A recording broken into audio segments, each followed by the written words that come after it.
આ કેદારનાથના દર્શન કરવા માટે ચડીએ છીએ. રસ્તામાં ચાલુ બરફ વર્ષા થાય છે.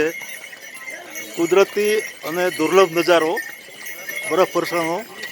ચાલુ બરફ વર્ષા, ચારે તરફ હિમાચ્છાદિત બરફના પહાડો, જાણે કે બરફની ચાદર હોય એમ.